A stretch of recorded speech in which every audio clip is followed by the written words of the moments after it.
Hello guys, फिर से एक नई वीडियो में आपका स्वागत है।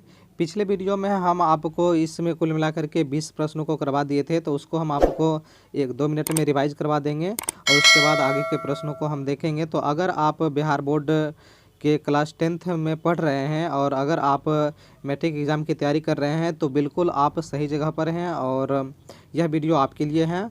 और अगर आप प्रतिभा खोज या फिर अदर किसी भी कम्पिटिटिव एग्ज़ाम की तैयारी कर रहे हैं तो उसके लिए भी आप यह वीडियो आपके लिए काफ़ी ज़्यादा इम्पॉर्टेंट हो जाता है। तो वीडियो को आप अंतिम तक ज़रूर देखिएगा। और अगर आप अभी तक चैनल को सब्सक्राइब नहीं किए हैं तो चैनल को सब्सक्राइब कर भी ज़रूर कर लीजिएगा, ताकि आगे आने वाले सभी वीडियो का नोटिफिकेशन आपको ज़रूर मिल सके। ठीक है, तो चलिए हम बिना देर की वीडियो को शुरू करते हैं।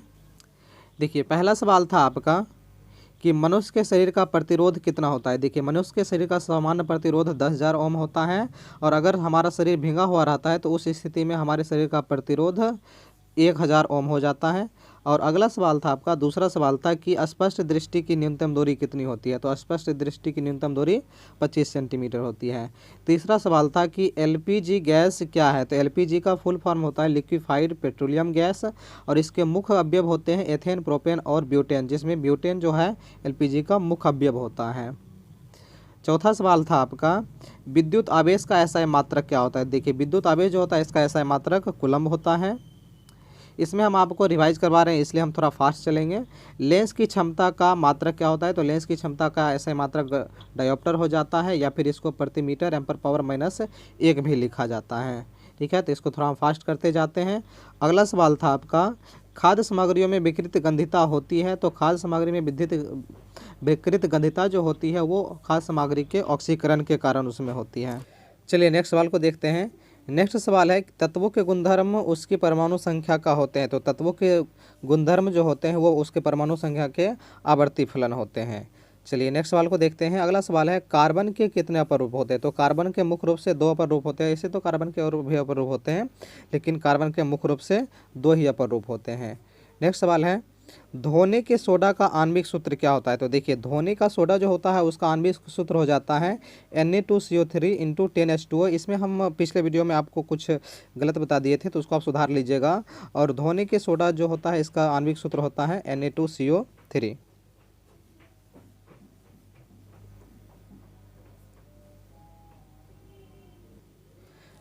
अगला सवाल है, धोने के सोडा का आणविक सूत्र लिखिए। तो धोने के सोडा का, चलिए अगले सवाल को देखते हैं। नेक्स्ट सवाल है कि धोने के सोडा का आणविक सूत्र क्या होता है। देखिए, धोने के सोडा का आणविक सूत्र होता है Na2CO3। और अगर हम बात करें खाबर सोडा की, तो खाबर सोडा जो होता है, खाबर सोडा या फिर इसी को बेकिंग सोडा भी कहा जाता है, इसको बेकिंग सोडा भी कहा जाता है, ये भी आप याद रखिएगा। और बेकिंग सोडा का सूत्र क्या हो जाता है, देखिए इसको बता देते हैं, ये काफ़ी ज़्यादा एग्जाम में पूछा जाता है तो इसको आप नोट कर लीजिएगा। बेकिंग सोडा का सूत्र होता है NaHCO3। बेकिंग सोडा का सूत्र होता है NaHCO3, तो इस चीज़ को भी आप याद रखिएगा। चलिए अगले सवाल को देखते हैं। सवाल नंबर 10 है कि रासायनिक समीकरण को संतुलित कीजिए। तो देखिए, इसको तो आप संतुलित कर लीजिएगा, ये प्रैक्टिस का चीज़ है, इसको आप संतुलित कर लीजिएगा और हम आपको संतुलित करके आंसर भी दे दिए हैं। चलिए नेक्स्ट सवाल को देखते हैं। सवाल नंबर 11 है, सजीव की जीवित इकाई क्या होती है। तो सजीव की जीवित इकाई कोशिका होती है। इसको हम फास्ट आपको रिवीजन करवा रहे हैं तो इसको आप ध्यान में रखिएगा। उसके बाद 20 से फिर हम स्लो चलेंगे और काफ़ी अच्छे से उसको हम आपको डिटेल से बताते जाएंगे। देखिए अगला सवाल है आपका, मानव हृदय कितने कोष्ठों में विभक्त होता है। तो मानव हृदय जो वो 4 कोष्ठ में विभक्त हो जाता है, यानी कि मानव हृदय में 4 वैष्म होते हैं। और अगर हम बात करें मछली की, तो मछली में कुल मिलाकर के 3 वैष्म पाए जाते हैं। अगले सवाल को देखते हैं। नेक्स्ट सवाल है, डेंगू रोगी में रक्त के किस घटक की कमी होती है। तो देखिए इसको आप नोट कर लीजिएगा। डेंगू जो होता है, डेंगू बीमारी जो होती है, तो डेंगू में प्लेटलेट्स और आयरन की कमी हो जाती है। प्लेटलेट्स भी घटने लगता है और आयरन की भी कमी हो जाती है। ठीक है, तो इन दोनों चीज़ों की कमी हो जाती है किस रोग में, डेंगू रोग में।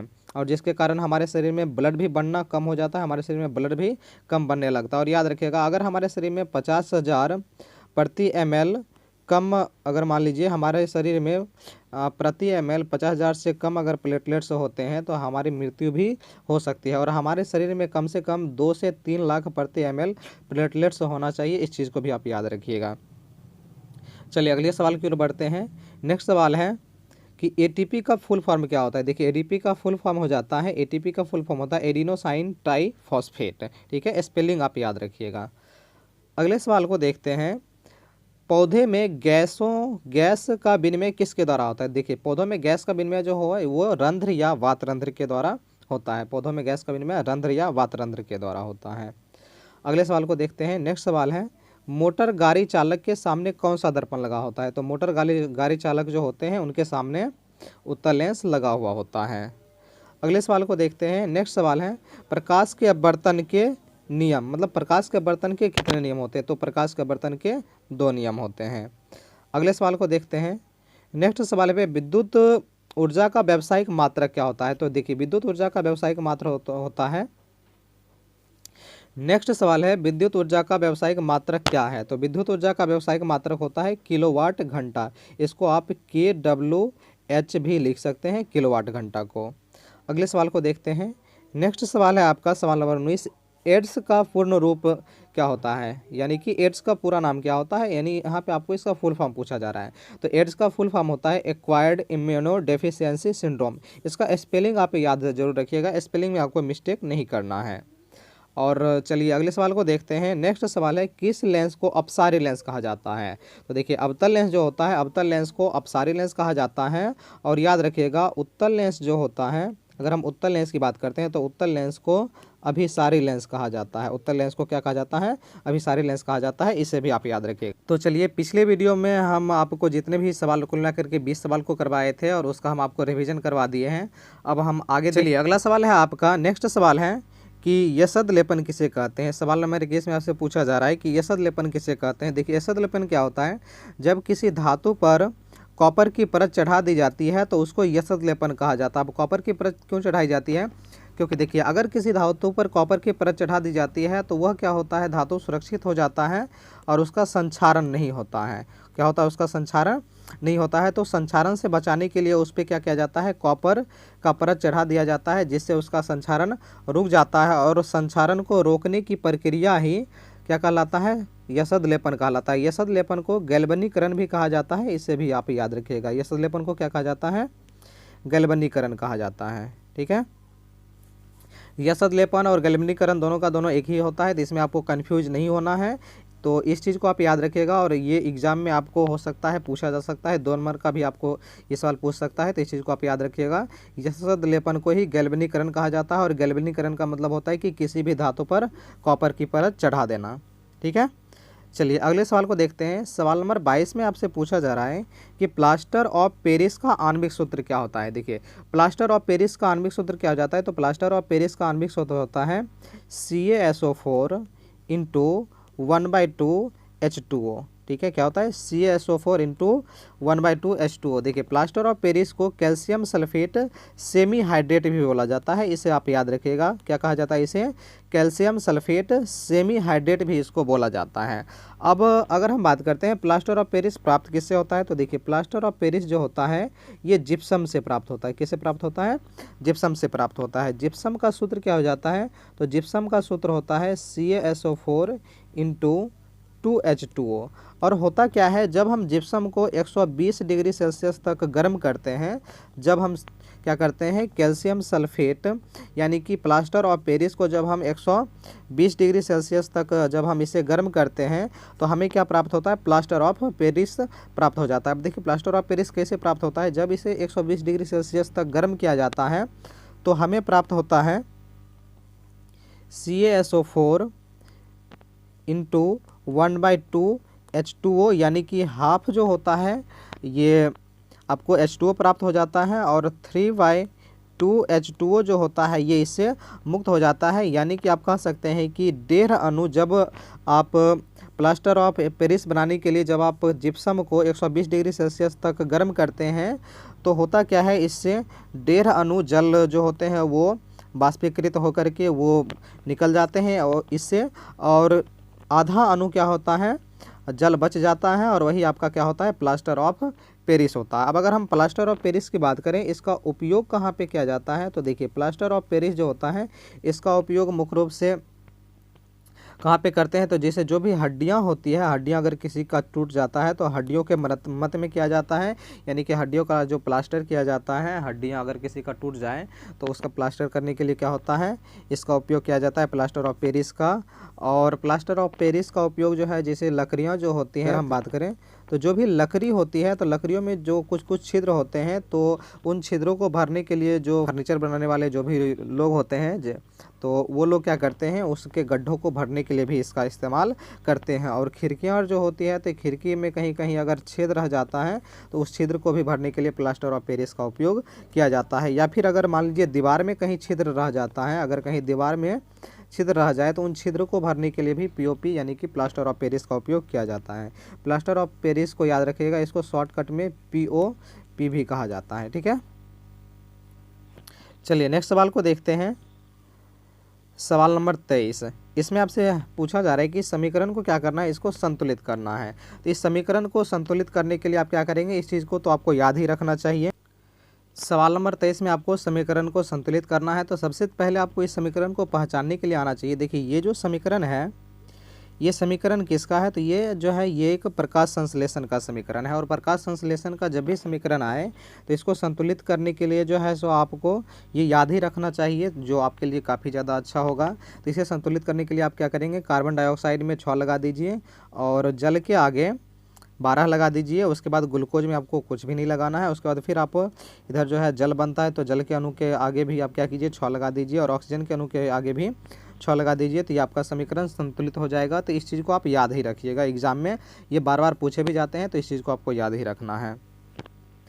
नेक्स्ट सवाल है आपका, एक ऐसे अधातु का नाम बताएं जो सामान्य ताप पर द्रव की अवस्था में पाया जाता है। तो देखिए सामान्य अवस्था में पाया जाने वाला अगर अधातु की बात करें, समान अवस्था में द्रव अवस्था में पाए जाने वाले अगर हम अधातु की बात करें तो द्रव अवस्था में अधातु जो होता है वो आपका ब्रोमीन हो जाता है, जो द्रव अवस्था में पाया जाता है। और अगर आपसे पूछ ले कि सामान्य ताप पर कौन सा ऐसा धातु है जो द्रव अवस्था में पाया जाता है, तो अगर हम धातु की बात करते हैं तो धातु में आपका हो जाता है पारा। ठीक है, पारा इसका क्या कहते हैं, तो समान अवस्था में द्रव रूप में पाया जाने वाला धातु होता है पारा और इसका संकेत हो जाता है Hg। इसको मरकरी भी हम लोग कहते हैं, इसे क्या कहते हैं, मरकरी भी कहा जाता है, जो कि द्रव अवस्था में पाया जाता है। चलिए अगले सवाल को देखते हैं। नेक्स्ट सवाल है आपका कि कैल्शियम की परमाणु संख्या कितनी होती है। तो देखिए कैल्शियम जो होता है इसकी परमाणु संख्या 20 होती है और इसकी द्रव्यमान संख्या की बात की जाए तो इसका द्रव्यमान संख्या 40 हो जाता है। अगले सवाल को देखते हैं। नेक्स्ट सवाल है, विटामिन ए की कमी से होने वाले रोग का नाम बताइए। यानी कि आपको बताना है इसमें कि विटामिन ए जो होता है, विटामिन ए की कमी से कौन सा रोग होता है। देखिए सबसे पहले अगर हम विटामिन ए की बात करें तो विटामिन ए जो होता है इसकी मात्रा सबसे ज़्यादा, अगर पूछे हमें विटामिन ए किससे प्राप्त होता है, तो अगर हम बात करें गाजर की, तो गाजर जो होता है इसमें विटामिन ए की मात्रा काफ़ी ज़्यादा पाई जाती है। और अगर हम विटामिन ए के रासायनिक नाम की बात करें तो विटामिन ए जो होता है इसका रासायनिक नाम हो जाता है रेटिनॉल। ठीक है, विटामिन ए का रासायनिक नाम क्या होता है, रेटिनॉल होता है। और विटामिन ए किस चीज़ में घुलनशील है, तो आप याद रखिएगा विटामिन ए जो होता है ये वसा में घुलनशील होता है। तो विटामिन ए के बारे में आपको इतनी जानकारी मिल जाती है। अब अगर हम बात करें विटामिन ए की कमी से कौन सा रोग होता है, तो विटामिन ए की कमी से हो जाता है हमें रतौंधी। ठीक है, विटामिन ए की कमी से हमें कौन सा रोग होता है, रतौंधी होता है। और रतौंधी को नाइट ब्लाइंडनेस भी कहा जाता है। क्या कहा जाता है इसे, नाइट ब्लाइंडनेस भी कहा जाता है। ठीक है, विटामिन ए की कमी से क्या होता है, रतौंधी होता है और इसको क्या कहते हैं, नाइट ब्लाइंडनेस भी कहते हैं। अब आपको बताना है कि विटामिन बी की कमी से कौन सा रोग होता है, इसका जवाब आपको कमेंट बॉक्स में देना है। ठीक है, चलिए अगले सवाल को देखते हैं। सवाल नंबर 27 है, ऑक्सीजन की उपस्थिति में होने वाली श्वसन क्रिया को क्या कहते हैं। तो देखिए ऑक्सीजन की उपस्थिति में होने वाले श्वसन को हम लोग क्या कहते हैं, तो ऑक्सीजन की उपस्थिति में होने वाले श्वसन को ऑक्सी श्वसन या फिर इसको वायवीय श्वसन भी कहा जाता है। ठीक है, क्या कहा जाता है इसे, ऑक्सी श्वसन या फिर इसे वायवीय श्वसन भी कहते हैं। ठीक है, अगले सवाल को देखते हैं। नेक्स्ट सवाल है, सवाल नंबर 28 में आपसे पूछा जा रहा है कि मानव में दो उत्सर्जी पदार्थ का नाम बताना है। मानव में आपको क्या करना है, दो उत्सर्जी पदार्थ का नाम बताना है। हम आपको दो से ज़्यादा उत्सर्जी पदार्थ का नाम बता देते हैं। देखिए, सबसे पहले बात हो जाती है मानव में उत्सर्जी पदार्थ कौन कौन बनते हैं। तो कार्बन डाइऑक्साइड बन जाता है, और क्या बनता है, तो अमोनिया बनता है, और क्या बन जाता है, यूरिया बनता है, यानी कि यूरिक अम्ल बनता है। ठीक है, यूरिक अम्ल बनता है, और क्या बनते हैं, तो और ढेर सारे जो नाइट्रोजन युक्त जो होते हैं नाइट्रोजनी यौगिक बनते हैं। तो इतना चीज़ आप लिख सकते हैं, क्या बनते हैं, नाइट्रोजनी यौगिक बनते हैं। इसके अलावा और को भी कुछ बता सकते हैं। जैसे मान लीजिए हमारे शरीर में उत्सर्जी पदार्थ के रूप में और क्या निकलता है, तो जैसे हमारे शरीर का हो जाता है पसीना जो होता है, ये भी हमारे शरीर का उत्सर्जी पदार्थ ही होता है। ठीक है, तो इसमें कुल मिलाकर के इसमें से आप कोई भी दो जवाब लिख दीजिएगा तो आपका बिल्कुल सही हो जाएगा। चलिए नेक्स्ट सवाल को देखते हैं। परितंत्र में अपघटकों की क्या भूमिका होती है। देखिए, परितंत्र में जो अपघटक होते हैं, ये अपघटक क्या करते हैं, तो जो भी सड़े गले चीज़ें होते हैं, जो भी पत्तियां होती है, तो उन सभी को क्या करते हैं, ये सड़ा देते हैं, और सड़ा करके उसे क्या करते हैं, ह्यूमस में परिवर्तित कर देते हैं। और ये ह्यूमस क्या होते हैं, तो ये पेड़ पौधे जो होते हैं, पेड़ पौधे इसका उपयोग करके फिर क्या करते हैं, उसे अपने भोजन की क्रिया में उसको क्या करते हैं, लेते हैं।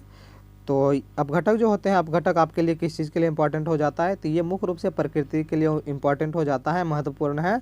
और ये क्या करता है, प्रकृति में जो भी पदार्थ होते हैं तो उस चीज़ को सराहने का काम करता है, ताकि प्रकृति जो है वो संतुलित बना हुआ रहता है। चलिए अगले सवाल को देखते हैं। सवाल नंबर 30 है कि अमीबा में गति किस भाग से होता है। देखिए, अमीबा जो होता है, अमीबा जो है इसका आकार कोई भी निश्चित आकार नहीं होता है। अब अमीबा में उंगली के जैसे संरचना पाई जाती है, जिसे कूटपाद कहा जाता है। इसे कहा जाता है, इसे कूटपाद या फिर इसे पादाब भी कहा जाता है। कूटपाद या पादाब कहा जाता है। तो आप याद रखिएगा कि अमीबा जो होता है, अमीबा अपनी गति कूटपाद या पादाब की मदद से करता है। इसमें एक सवाल और आपसे पूछ लिया जाता है अमीबा के विषय में कि अमीबा जो है ये अपना भोजन किसकी सहायता से ग्रहण करता है। तो आपका जवाब फिर यही रहेगा कि अमीबा अपना भोजन कूटपाद या फिर पादाब की सहायता से अपना भोजन ग्रहण करता है। नेक्स्ट सवाल को देखते हैं। सवाल नंबर 31 है, सूर्य के प्रकाश में कितने रंग होते हैं। तो देखिए, सूर्य का प्रकाश जो होता है उसमें कुल मिलाकर के 7 रंग होते हैं। और इसका शॉर्टकट ट्रिक होता है, इसका शॉर्टकट ट्रिक हो जाता है आपका बैजानीह पी नाला। ठीक है, इसका शॉर्टकट ट्रिक क्या हो जाता है, बैजानीह पी नाला। ठीक है, जिसमें अगर हम बात करें, बै का मतलब होता है बैगनी, जा का मतलब हो जाता है जामुनी, नी मतलब हो जाता है आपका नीला, एच फॉर हो जाता है हॉ का मतलब हरा, पी से पीला हो जाता है, ना से नारंगी, और ला से लाल हो जाता है। ठीक है, तो ये कुल मिलाकर के 7 रंग होते हैं, जो किस में होते हैं, सूर्य में होते हैं। और अगर आपसे पूछ लिया जाए कि सूर्य के प्रकाश का रंग कैसा होता है, तो आप याद रखिएगा कि सूर्य का प्रकाश जो होता है उसका रंग उजला होता है। ये भी आप याद रखिएगा। ठीक है, तो हमें प्रकाश आता हुआ तो लाल दिखाई देता है, लेकिन इसमें आपको कन्फ्यूज नहीं होना है कि सूर्य का प्रकाश का रंग कैसा होता है। तो सूर्य के प्रकाश का रंग कैसा होता है, उजला होता है। और देखिए, सूर्य का प्रकाश जो होता है, सूर्य का प्रकाश हमें सुबह और शाम, कब, सुबह और शाम जो होता है, सुबह और शाम के समय सूर्य का प्रकाश हमें कैसा दिखता है, लाल दिखता है। और अगर हम बात करें दोपहर के समय की, तो दोपहर के समय जो होता है हमारे सूर्य का प्रकाश कैसा दिखता है, तो सूर्य का प्रकाश हमें दोपहर के समय उजला दिखता है। और इसी के कारण हमें आकाश भी कैसा दिखाई देता है दोपहर के समय, तो आकाश भी हमें दोपहर के समय उजला दिखाई देता है। ठीक है, चलिए नेक्स्ट सवाल को देखते हैं। अगला सवाल है, विद्युत आवेश का मात्रक क्या होता है। देखिए, विद्युत आवेश का ऐसा मात्रक हो जाता है कूलम्ब। विद्युत आवेश का मात्रक क्या हो जाता है, कूलम्ब विद्युत आवेश का मात्रक हो जाता है। अब हम आपसे एक सवाल पूछते हैं, आपको बताना है कि विद्युत धारा जो होता है, विद्युत धारा का मात्रक क्या होता है। इसका जवाब आप कमेंट बॉक्स में देंगे। ठीक है, तो आप हमारे साथ वीडियो में बने रहें। चलिए अगले सवाल की ओर चलते हैं। अगला सवाल है कि किरणों के समूह को क्या कहा जाता है। देखिए, किरणों के समूह को हम लोग किरण पुंज कहते हैं। किरणों के समूह को क्या कहा जाता है, किरण पुंज कहा जाता है। किरण पुंज मुख्य रूप से 3 प्रकार के होते हैं, जिसमें पहला आपका हो जाता है अपसारी किरण पुंज। पहला होता है अपसारी किरण पुंज, दूसरा होता है अभिसारी किरण पुंज, और तीसरा होता है समांतर किरण पुंज। ठीक है, तीसरा क्या हो जाता है, समांतर किरण पुंज। किरण पुंज 3 प्रकार के होते हैं, याद रखिएगा, अपसारी किरण पुंज, अभिसारी किरण पुंज और समांतर किरण पुंज।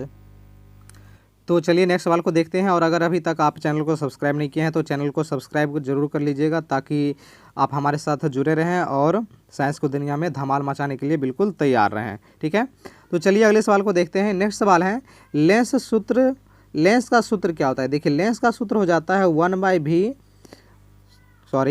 लेंस का सूत्र हो जाता है 1/v माइनस 1/u बराबर 1/f। ये लेंस सूत्र हो जाता है। और अगर आपसे दर्पण सूत्र पूछ लें तो दर्पण सूत्र भी आप याद रखिएगा। दर्पण सूत्र होता है 1/v प्लस 1/u बराबर 1/f। ये दर्पण सूत्र हो जाता है। तो सिर्फ इसमें प्लस और माइनस का फर्क है। अगर प्लस दे दे तो आपका दर्पण सूत्र हो जाता है, और अगर यहाँ पे प्लस की जगह माइनस दे दे तो वो आपका लेंस सूत्र हो जाता है।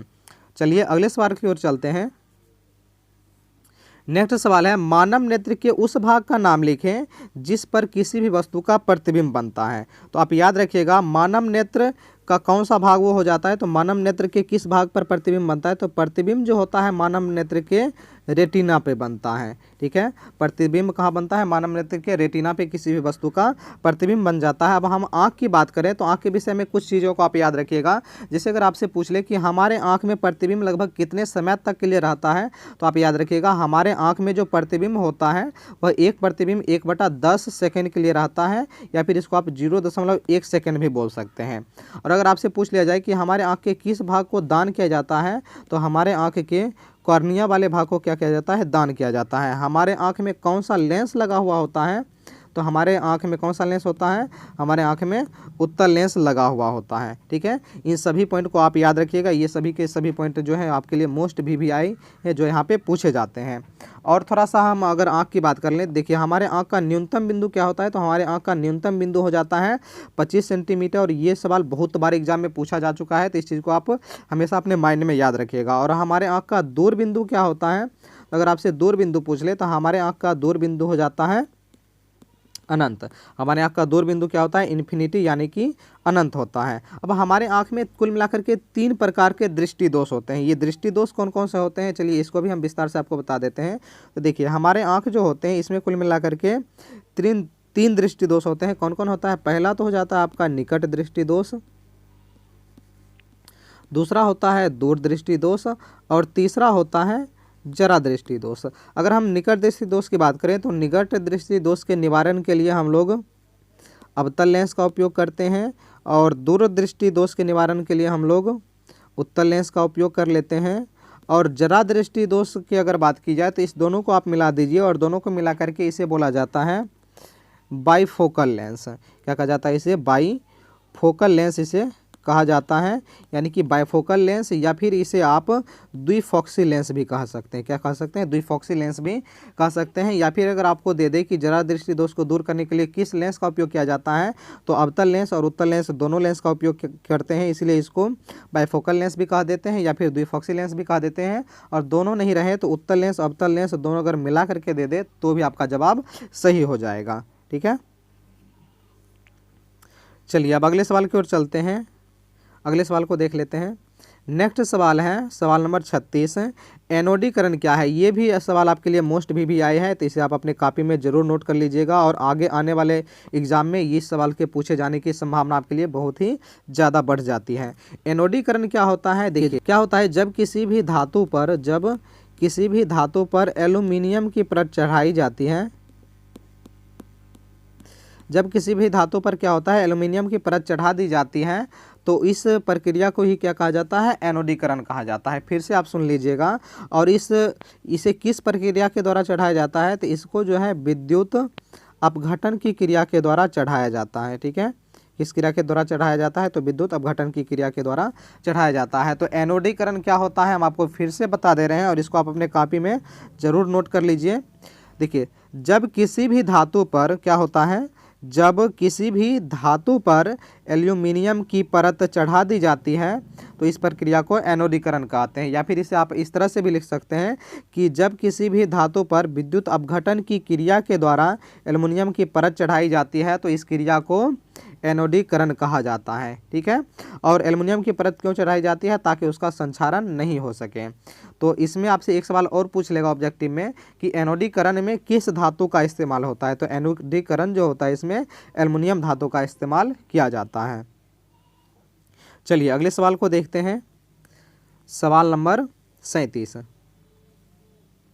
37 में आपसे पूछा जा रहा है कि आधुनिक आवर्त सारणी में उदग्र स्तंभ की संख्या कितनी होती है। तो देखिए जितनी भी खड़ी लाइनें होती हैं इन सभी खड़ी लाइनों को उदग्र स्तंभ कहा जाता है और आधुनिक आवर्त सारणी में उदग्र स्तंभ की कुल संख्या 18 होती है जिसे वर्ग कहा जाता है। और अगर हम बात करें ये जो सोई हुई लाइनें होती हैं इसको क्या कहा जाता है, इसको आवर्त कहा जाता है और इसकी कुल संख्या 7 होती है। ठीक है।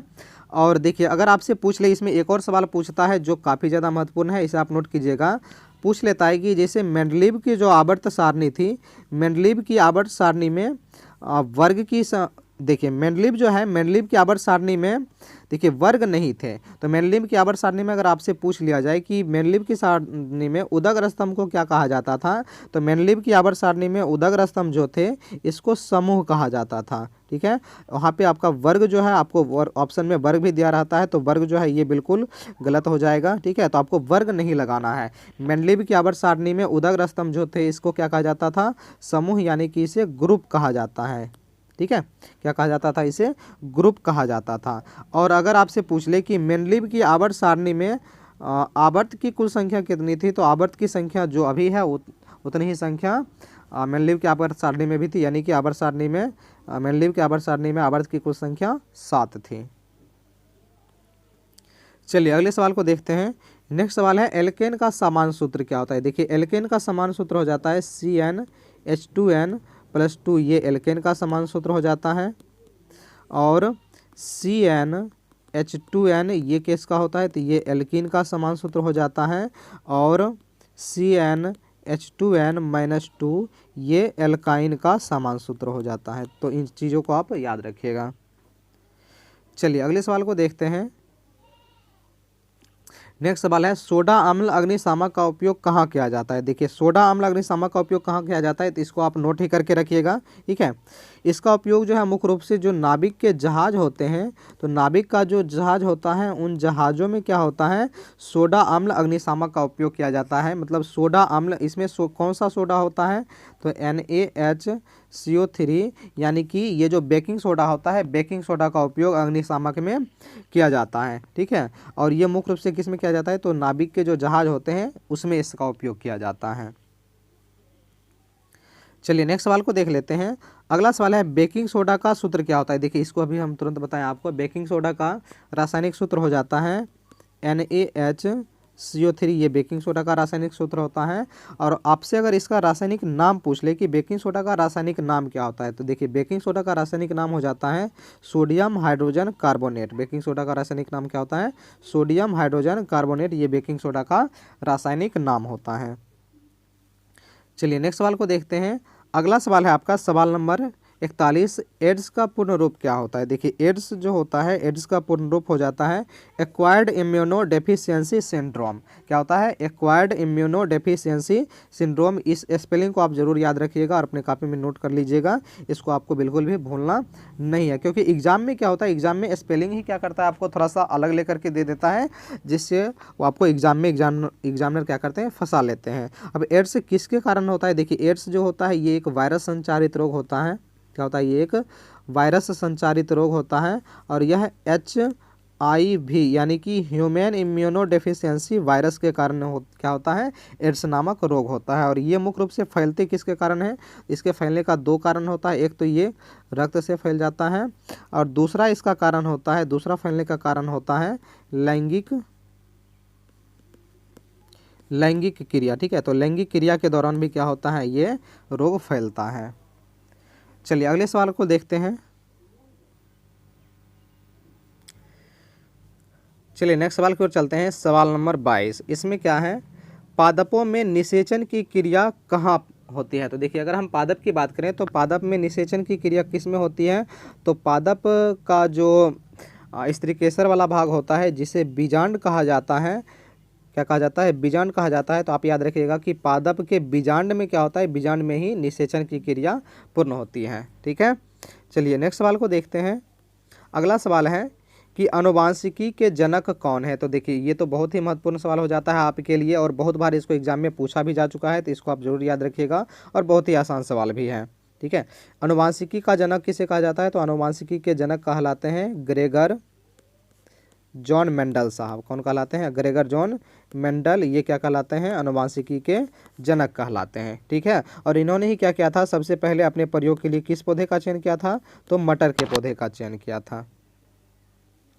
चलिए नेक्स्ट सवाल को देखते हैं। अगला सवाल है, रक्त किस तरह का उत्तक है। तो देखिए रक्त जो होता है ये एक जो है एक प्रकार का जो है सो ये तरल संयोजी उत्तक हो जाता है। क्या है, ये एक तरल संयोजी उत्तक है, ठीक है। रक्त क्या होता है, रक्त एक तरल संयोजी उत्तक हो जाता है, ठीक है। अब रक्त के बारे में जो है सो रक्त से काफ़ी ज़्यादा सवाल जो है एग्जाम में पूछे जाते हैं। रक्त अगर हम बात करें सबसे ज़्यादा जो होता है मुख्य रूप से कोई भी अगर कम्पिटिटिव एग्ज़ाम भी हो या फिर आपके अगर बोर्ड के एग्ज़ाम की बात की जाए तो इसमें से रक्त जो होता है काफ़ी ज़्यादा महत्वपूर्ण टॉपिक हो जाता है। तो इसके बारे में कुछ चीज़ों को आप याद रखिएगा। जैसे अगर मान लें हम रक्त का pH मान कितना होता है, तो इसका pH मान फिक्स होता है। रक्त का pH मान हो जाता है 7.4 होता है। रक्त जो है ये कैसा होता है, अम्लीय होता है या क्षारीय होता है, तो रक्त जो है ये क्षारीय होता है। अब अगर हम रक्त की बात करें, एक सामान्य मनुष्य में एक वयस्क अगर हम आदमी की बात की जाए, अगर हम मेल की बात करते हैं तो मेल में जो होता है रक्त की मात्रा 5 से 6 लीटर होती है। और अगर हम फीमेल की बात करें तो फीमेल में जो होता है रक्त की मात्रा 4 से 5 लीटर पाई जाती है। अब रक्त के बारे में हम कुछ और बातें करते हैं। जैसे अगर मान लीजिए रक्त की अगर मात्रा की बात की जाए तो कोई भी अगर मनुष्य है तो मनुष्य के शरीर में रक्त की मात्रा कितनी होती है, तो उसका जो वजन होता है उसके वजन का याद रखिएगा 7% यानी कि 7% उसके शरीर में रक्त की मात्रा पाई जाती है, ठीक है। रक्त मुख्य रूप से कितने प्रकार के होते हैं, तो रक्त में मुख्य रूप से अगर हम बात की जाए तो इसमें मुख्य रूप से 3 अवयव होते हैं, जिसमें आपका हो जाता है एक RBC होता है, दूसरा होता है WBC होता है और तीसरा होता है प्लेटलेट्स। क्या होता है, तीसरा प्लेटलेट्स हो जाता है। अब अगर हम RBC की बात की जाए तो RBC का जीवन काल कितना होता है, RBC का जीवन काल हो जाता है 120 दिन। WBC का जीवन काल होता है लगभग इसका 4 से 5 दिन इसका जीवन काल हो जाता है। और प्लेटलेट्स का भी जीवन काल लगभग 4 से 5 दिन के आसपास इसका भी जीवन काल होता है, ठीक है। तो इन इतनी चीज़ों को आप ब्लड के बारे में याद रखिएगा। चलिए अब हम अगले सवाल की ओर चलते हैं। नेक्स्ट सवाल है आपका और ये आपका अंतिम सवाल हो जाता है। और अगर अभी तक आप चैनल को सब्सक्राइब नहीं किए हैं तो चैनल को सब्सक्राइब जरूर कर लीजिएगा ताकि आप हमारे साथ बने रहें और इस सफ़र में आगे बढ़ सकें। देखिए अगला सवाल है, थायरॉक्सिन हार्मोन किस अंतःस्रावी ग्रंथि से स्रावित होता है। तो देखिए थायरॉक्सिन हार्मोन जो होता है ये किससे स्रावित होता है, हमारे गले में एक ग्रंथि होती है जिसे क्या कहा जाता है, थायरॉक्सिन ग्रंथि कहा जाता है। और थायरॉक्सिन ग्रंथि से ही क्या हो जाता है, थायरॉक्सिन हार्मोन स्रावित होता है। और थायरॉक्सिन हार्मोन जो होता है ये बनता किससे है, ये आयोडीन से बनता है। हमारे शरीर में किससे बनता है, आयोडीन से बनता है।